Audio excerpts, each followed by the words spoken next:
세례 요한은 스스로를 광야에서 외치는 자의 소리라고 얘기를 했습니다.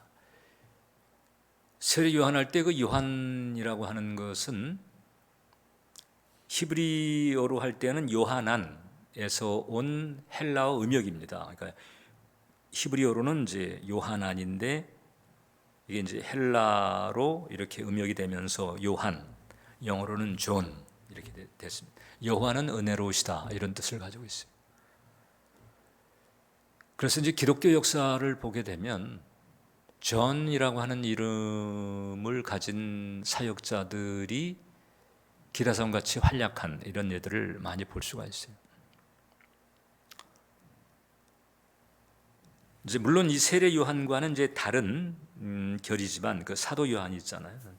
사도 요한의 경우에는 이제 성경을 봤을 때 신약 성경에서 이제 가장 그 신비의 깊이가 깊었던 그런 사도였고, 또 그런 맥락에서 이제 쓴 성경이 이제 요한복음, 요한서신, 요한계시록 이렇게 되잖아요. 그래서 이제 요한이라고 하는 그 이름을 통해 가지고 하나님께서 그 심오한 당신의 뜻을 펼치시는 경우가 많았다 이렇게 볼 수가 있습니다. 자, 근데 이제 세례 요한은 이제 아시다시피 그 요단강에서 세례를 대중화시키면서 붙여진 이름입니다. 그러니까 이 세례 요한이 요단강에서 사람들에게 세례를 베풀기 전에는 그 세례라고 하는 것은 오늘날처럼 이렇게 흔한 의식이 아니고 특별한 종파에서 가지는 일종의 정결 예식이에요. 정결례. 그래서 이제 조그만 목욕탕 같은 그런 탕을 만들어 가지고 그 안에 이제 들어가서 정결례를 행하는 그런 의식으로 아주 이렇게 국한되었던 그런 의식이었죠. 특히 이제 세례 요한이 어렸을 때에 그 가입했던 것으로 알려지고 있는, 딱 정확하지는 않아요. 성경에 이제 예가 없기 때문에. 근데 전승에 의하면은 그렇게 이제 알려주고 있습니다. 에세네파라고 하는 종파가 있어요. 이 에세네파는 그 광야에 집단 거주하면서 뭐 금욕 고행, 이제 일종의 그 경건주의 신앙을 가지고 있었던 아주 이 격리된 상태에서 세상을 향하기보다는 이제 자기네끼리 이제 하나님과의 관계를 이렇게 다듬어 나가는 이제 그런 종파가 있었습니다. 그러니까 이제 우리가 복음서를 보게 되면 사두개인 혹은 바리새인 뭐 이런 이제 사람들을 보잖아요. 예수님께서도 이제 경계했던 그런 사람들인데, 그러니까 타락했다고 보는 거죠. 그래서 이 바리새인들 혹은 서기관들, 사두개인들 이 타락했다. 타락한 이 사람들하고는 함께할 수가 없다. 이래가지고 그래서 어떤 도시나 마을에 살기를 거부하고 광야로 나아가서 이제 집단 거주했던 신비주의 종파입니다. 에세네파. 세례 요한이 거기에 어떤 형태로든 일시적으로 연루되었을 가능성을 이제 많이 이제 보고 있어요. 그래서 거기서 아마 이제 정결례를 행했을 것이고, 그것은 이제 정결례만이 아니고 그 에세네파에 가입을 하게 되면 소위 이제 허입 과정에서도 그 허입 의식으로서 정결례를 행합니다. 마치 이제 오늘날 중생한 신자들에게 교회에서 물세례를 베푸는 것과 같이. 근데 이제 이 교회에서 물세례는 딱 한 번 받잖아요. 일생에 딱 한 번 받잖아요. 근데 이 에세네파의 정결례는 이제 그때마다 이제 허입할 때만이 아니고 필요할 때마다 이제 정결례를 하는. 요게 이제 좀 거슬러 올라가게 되면은 성전이나 성막에서 제사장들이 물두멍을 놓고 그 물두멍에 물을 가지고 수족을 씻는 그 수족례와도 이제 연관이 있다 이렇게 볼 수 있습니다. 이제 그것을 이제 이 요한이 요단강에서 대중화시킨 거죠. 찾아오는 모든 사람들에게 이제 대신 요단 강물에 이제 들어가게 해서 세례를 베풀면서 이제 세례 요한이라고 하는 이름을 가지게 됐어요. 근데 이 세례 요한의 가문이 대단합니다. 성경을 보게 되면 세례 요한의 아버지는 이름이 사가랴인데 이 사가랴는 아비야 반열의 제사장이라고 했어요. 그러니까 아버지가 제사장이에요. 근데 엄마가 엘리사벳이잖아요. 엄마도 아론의 자손이에요. 둘 다 아론의 자손. 그 이제 아버지는 아비야 반열의 제사장. 아비야 반열이라고 하는 것은 다윗 때에 그때 이제 성막을 놓고 그 아론의 자손들로 하여금 제사를 비롯해서 성전 봉사를 감당하게 했잖아요.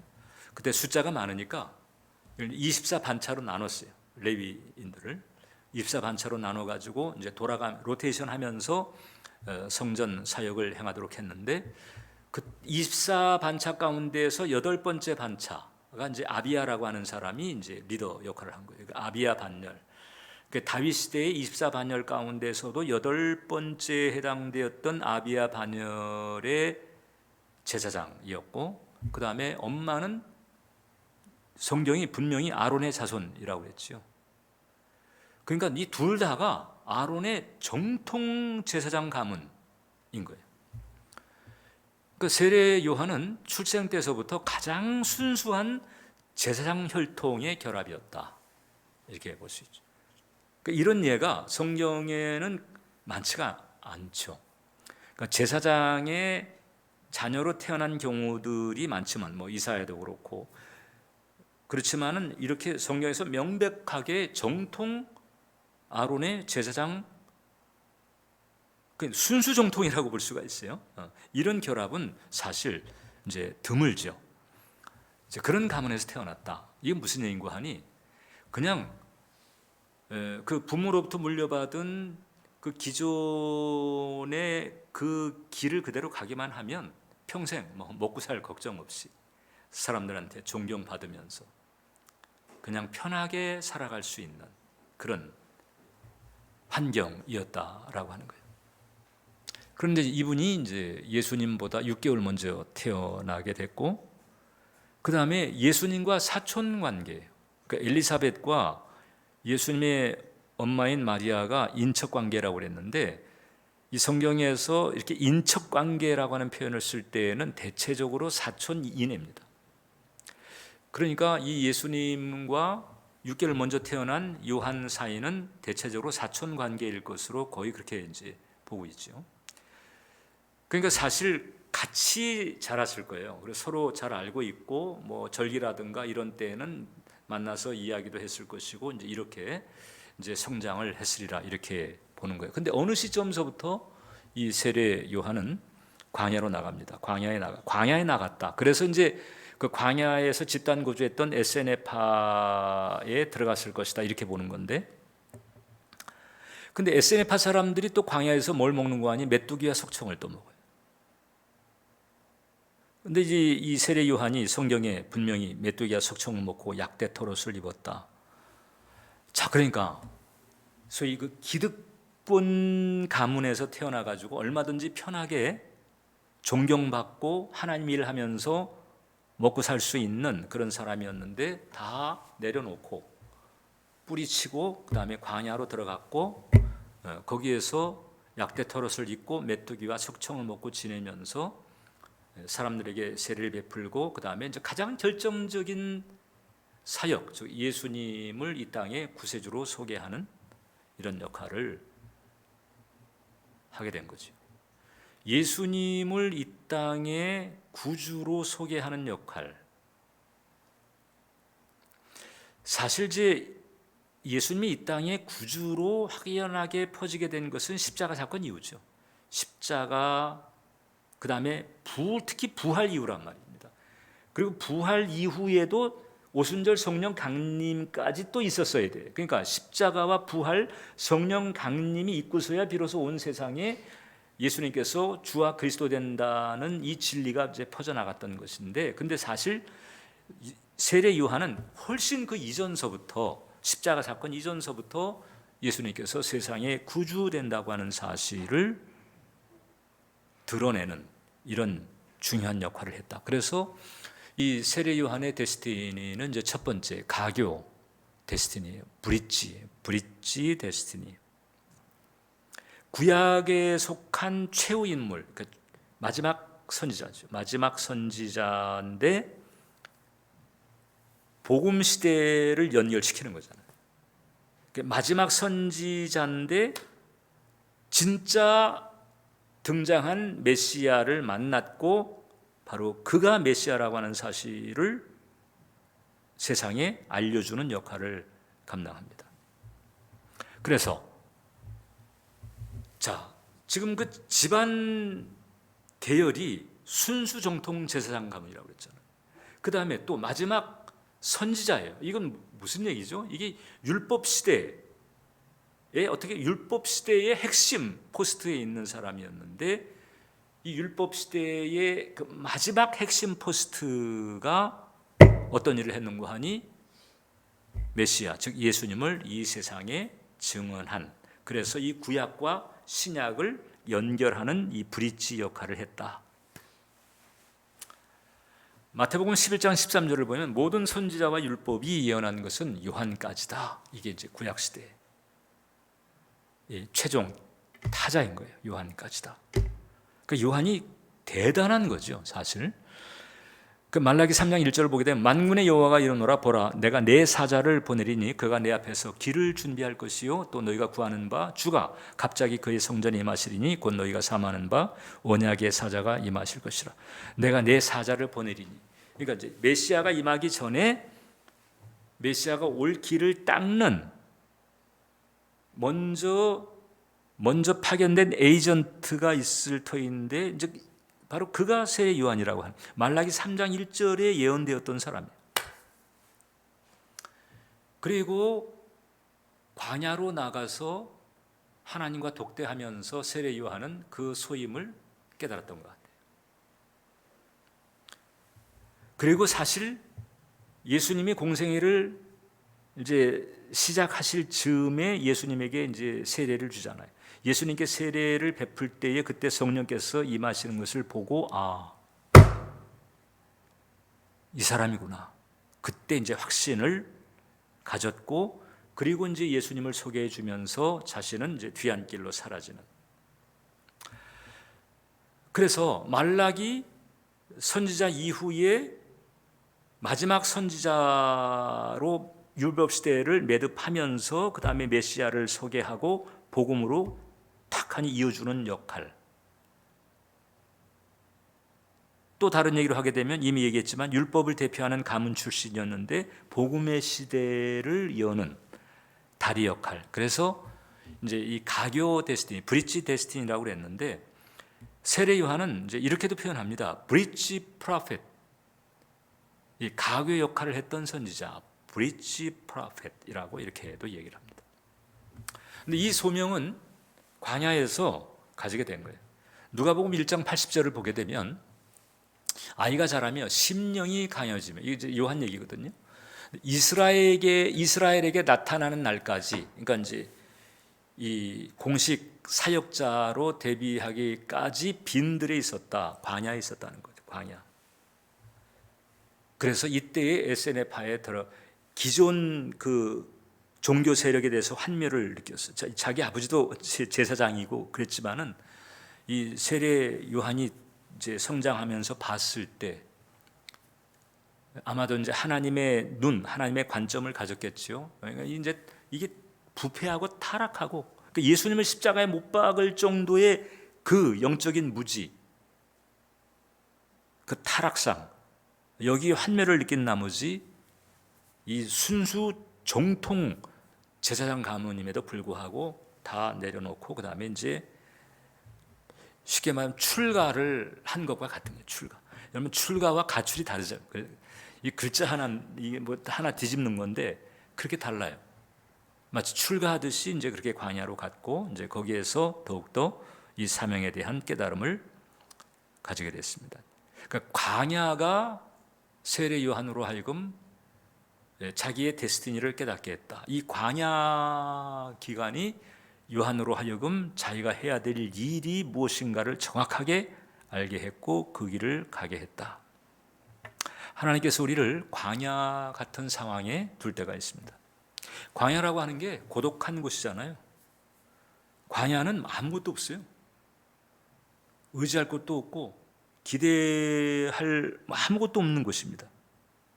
그러니까 광야는 가면 그냥 하나님하고만 친해질 수밖에 없는 둘 중에 하나지요.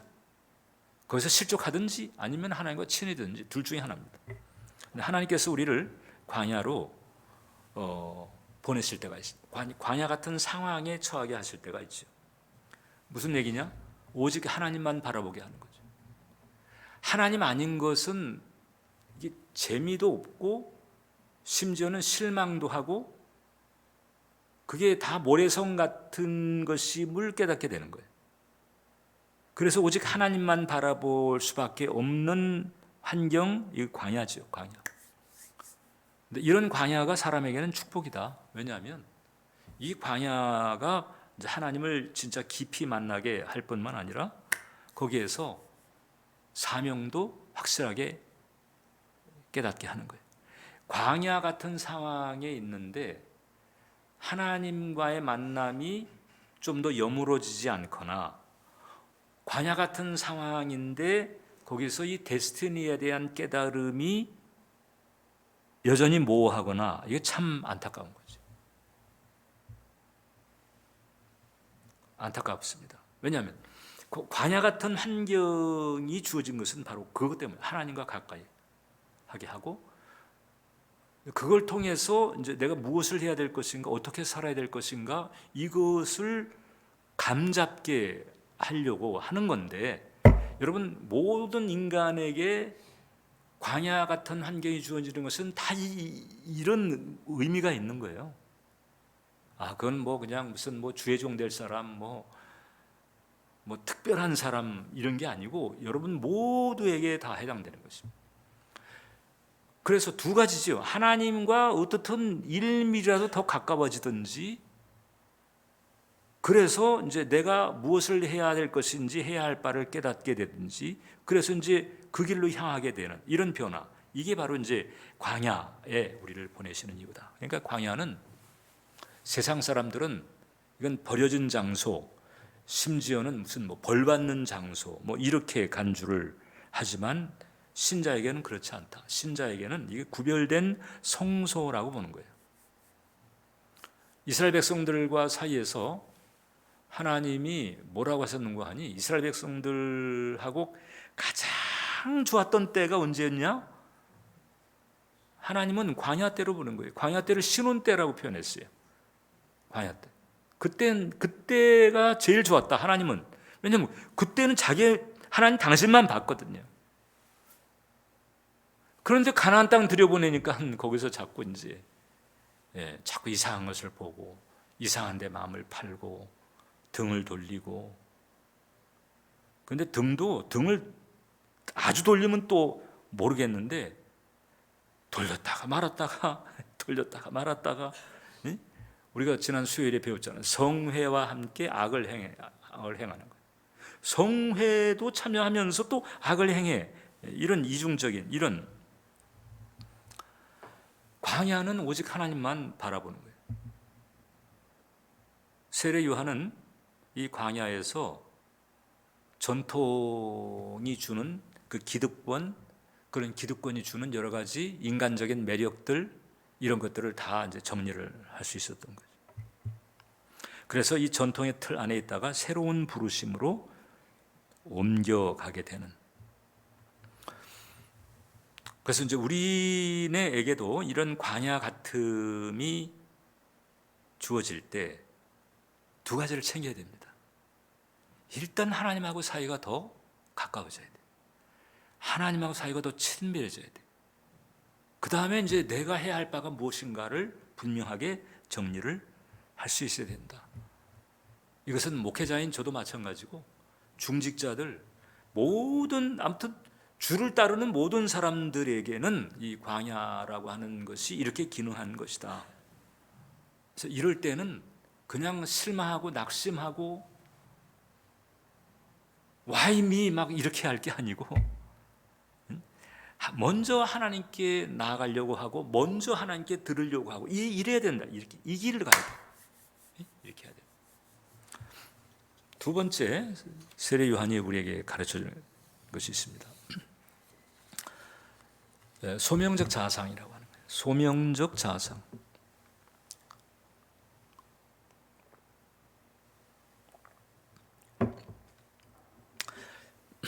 처음 여러분들을 만나는 누군가가 여러분들에게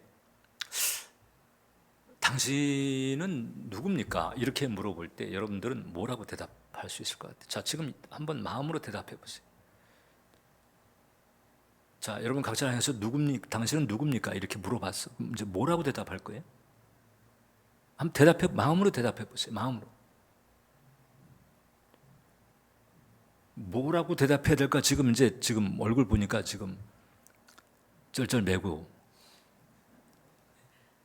있는 분들이 있습니다. 내가 막상 뭐라고 해야 되지? 내 직업을 얘기해야 되나? 여러 가지 이제 고민거리들이 있어요. 이제 이 세례 요한이 저는 두 분 다 지극히 존경합니다. 세례 요한이 우리에게 가르쳐 주는 바는 뭔가 하니 세례 요한은 너무도 자신이 해야 할 바를 알았고 자신이 무엇인지를 너무도 분명히 알았어요. 그런데 자신이 무엇인가에 대한 이 깨달음이 너무 이게 인사이드풀해요.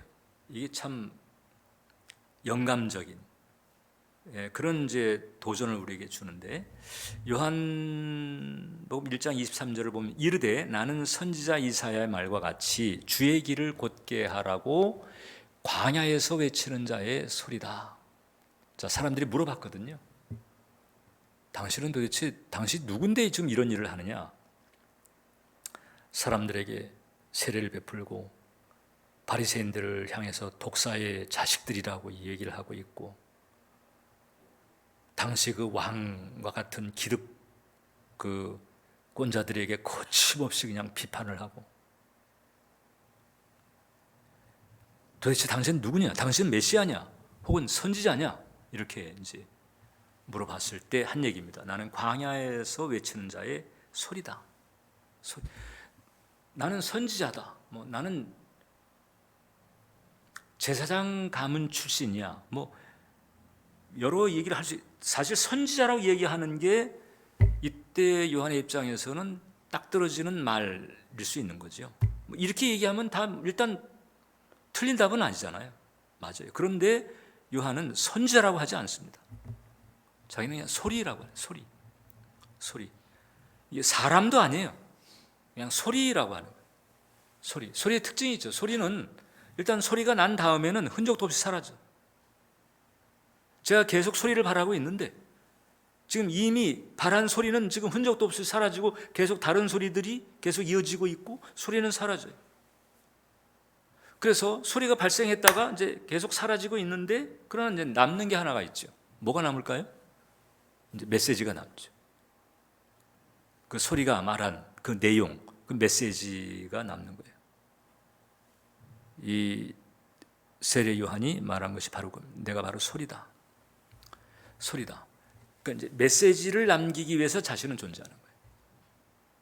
그리고 근본적으로 자기는 사라져야 돼. 이걸 내가 했다, 나다, 이게 아니고 자기는 사라져야 되고 소리만 남는, 메시지만 남는 거예요. 그 소리의 속성이 사라지면서 메시지만 남기는 속성이 있는데 자기가 그 소리다. 그러니까 나는 메시지를 통해 가지고 메시아를 증거하는 일을 하고 나는 이제 사라져야 돼요. 이제 다음 주에 살피겠지만은 굉장히 유명한 말을 하잖아요. 그는 흥하여야 하겠고 나는 쇠하여야 하리라.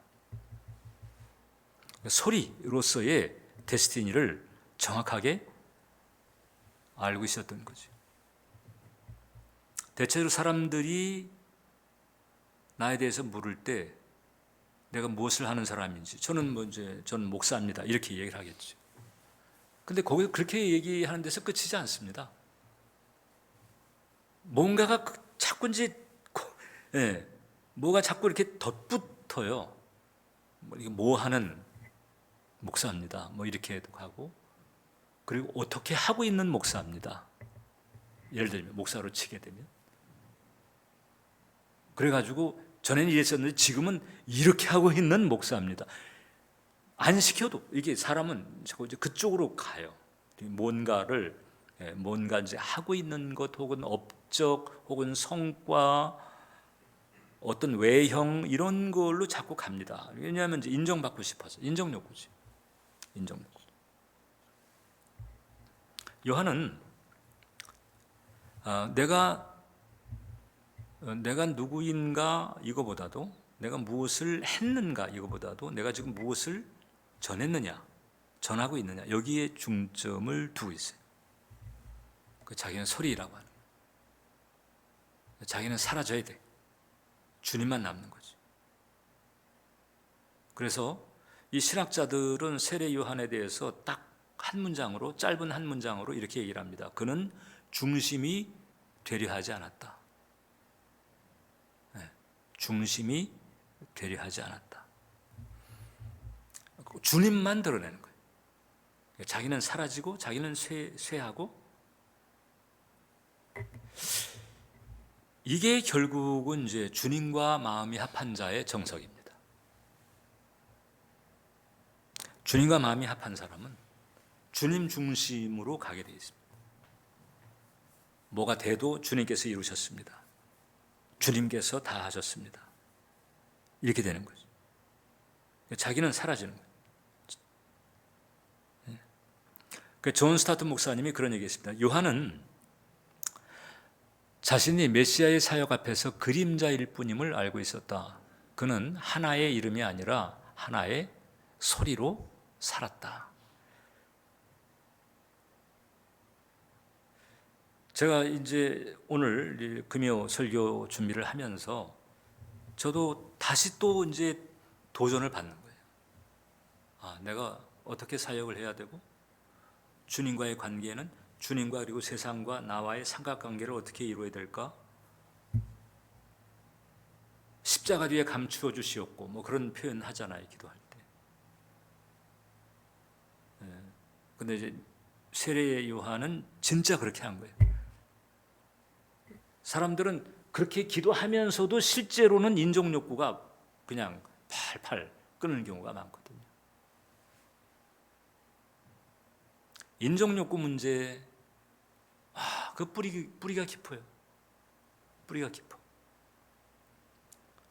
근데 이 세례 요한은 그게 정리가 된 거예요. 이 광야의 임팩트가 참 그렇게 된 거고, 이미 이제 그런 광야 임팩트가 먹힐 수 있는 바탕이 되어 있었다.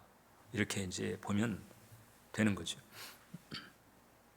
그래서 그 엄청난 가문의 영광을 제껴놓고 사라지는 그 소리로서 자신의 데스티니, 자신의 정체성을 그렇게 정한 거죠.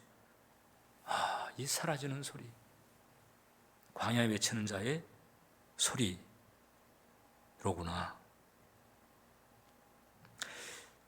이 참 설교자 입장에서는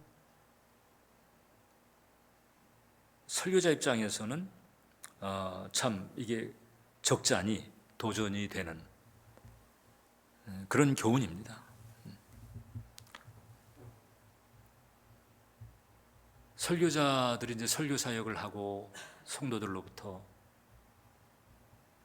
이제 여러 가지 좋은 얘기, 좋은 반응들을 기대를 합니다. 기대 안 한다면 거짓말입니다. 그 성도들로부터 반응이 없으면은 사모라도 붙잡고 어떻든 조영희 목사님 그 간증한 게 있어요. 조 목사님이 그 주일에 딱 설교 마치고 딱 이렇게 가게 되면 계속 그 김성애 사모님 뒤를 절절절절 집에 사택에 가가지고 졸졸졸 따라다니면서 오늘 나 어땠어? 괜찮았어 오늘? 계속. 그럼 이제 그 사모님 입장에서는 다 은혜가 되지만 또 조금 마음에 안 드는 때도 있고 그럴 수 있거든요. 좀 뭐 여러 가지 사정으로 메시지는 좋은데 그때 사모님의 마음이 조금 뭐 심란해 가지고 은혜가 안 될 수도 있고, 이래 가지고 반응이 좀 시금털털하게 되면 아무튼 계속 그 당신이 그런 얘기, 세계 최대의 목회를 하면서도 그 사역에 대해서 인정받고 싶어가지고 졸졸졸졸 계속 쫓아다니면서 그 입에서 좋은 얘기 나올 때까지. 그 도리 없습니다. 그때는 이제 좋은 얘기 해주고 이제 맞춰야지. 네? 사모님 입장에서도. 그걸 사모님 간증이 아니고 그냥 목사님이 직접 내가 그러고 있노라고 이렇게 말씀을 하셔요. 이게 이제 사람의 심리인 거예요. 근데 이 사라지는 소리, 메시지만 남기고 사라지는 소리. 자, 이것을 이제 우리가 헤아리면서 우리도 이렇게 주님 중심의 라이프 스타일을 가져야 된다. 주님 중심. 자, 우리 은정은 계속해서 우리가 다지는 이 정체성이 있잖아요. 신자는 어떤 사람이냐? 신자는 하나님의 주되심을 증거하며 그리스도의 신실한 현존을 산다. 그리스도의 신실한 현존을 산다는 게 뭔가 하니 나를 통해서 주님이 느껴지게, 주변의 사람들이 뭐 내가 꼭 주님을 드러내려고 한 것이 아니고 그럼에도 불구하고 나를 통해서 주변에 있는 사람들이 주님을 느끼는 거죠. 아, 저분은 주님 때문에 저렇게 한다며. 주님 때문에, 그 주님을 느끼게 하는 이런 삶, 언행심사, 이게 이제 그리스도의 신실한 현존을 사는 거거든요. 이렇게 되면 되는 거죠. 그러니까 뭐 세례 요한처럼 이렇게 막 심오하고 막 이렇게까지 안 가더라도 이렇게 그리스도의 신실한 현존을, 마귀의 현존을 사는 사람이 있고 그리스도의 현존을 사는 사람이 있어요. 우리는 그리스도의 신실한 현존을 살면 된다. 요한은 그래서 주님의 초림을 잘 준비를 했죠. 우리는 주님의 재림을 지금 준비해야 되는 입장이 있습니다. 재림이라고 하는 게 뭐냐? 결국 이 세상이 끝장날 때가 있다는 거잖아요. 예수님의 재림, 세상의 종말, 이제 같이 벌어지는 일이니까 이 세상이 끝장날 때가 있다. 그러니까 이제 우리가 세상에서 이제 성실하게 주님 영광 위해서 성실하게 일하며 살지만 그런 세상에 막 집착하거나 그냥 막 세상에 그냥 막 매이고 이런 건 아니잖아요. 결국 그게 아니라면 그러면 이제 우리가 일상에서 해야 될 일이 뭔가, 이제 세례 요한이 가르쳐 주는 거지.